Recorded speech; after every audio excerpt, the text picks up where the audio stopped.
Voter তালিকা সংশোধনের শুনানি নিয়ে দুশ্চিন্তা গ্রাস করেছে মালদার সিমরাহা এলাকার বাসিন্দা মমিন আলীকে। তার বয়স 58 বছর। ছেলেরা ভিন রাজ্যে শ্রমিকের কাজে ব্যস্ত। অসুস্থ শরীরে শুনানিতে কিভাবে হাজিরা দেবেন সেই গভীর উদ্বেগেই নাকি তিনি বিষ পান করে জীবন শেষ করার চেষ্টা করেন। বর্তমানে তিনি হাসপাতালে চিকিৎসাধীন। ঘটনার খবর পেয়ে তৃণমূলের জেলা পরিষদ সদস্য বুলবুল খান তাকে দেখতে যান এবং সাধারণ মানুষের এই অসহায়তার জন্য বিজেপি ও নির্বাচন কমিশনকে দায়ী করেন। তিনি কঠোর হুঁশিয়ারি দিয়ে বলেন, বিজেপি নেতাদের ভবিষ্যতে জনরোষের মুখে পড়তে হবে।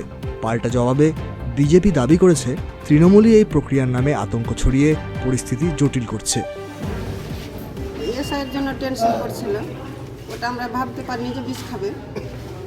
মনে মনে টেনশন করছে, মনে মনে টেনশন করে আবার আমরা বাইরে ওটাই কথা বারবার বলছে যে এরকম বারবার হচ্ছে, কি করা যায়? কাজে পাঠালাম ছেলেকে, কাজ থেকে আবার ঘুরে আসছে, কি করা যায়?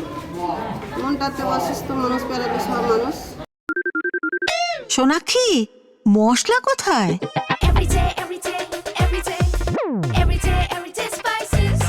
এভরিডে মশলা, দেশের স্বাদ। মনে টেনশন হয়ে কি হলো না হলো, আমরা বসেই আছি, ও যে খেয়ে নিয়েছি তো আমরা বুঝতে পারিনি যে খেয়ে নিল।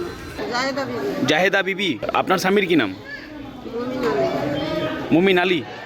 অ্যাকচুয়ালি বয়স্ক লোক অসুস্থও ছিল, আতঙ্ক করছে। এর দায়ী কিন্তু সম্পূর্ণ বিজেপি গভর্নমেন্টকেই নিতে হবে।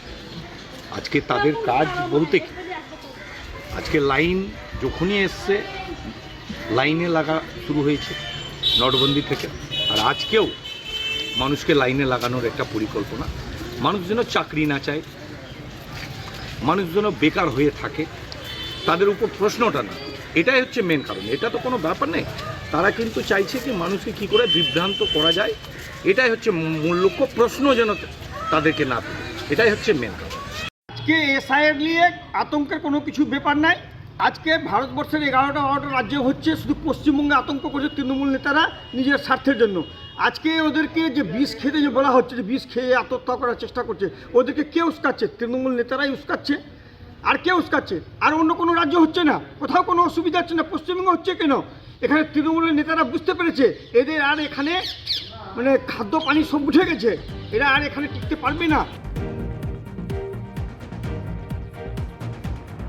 হরিশ্চন্দ্রপুর থেকে সৌরভ মিশ্রের রিপোর্ট, উত্তরবঙ্গ সংবাদ।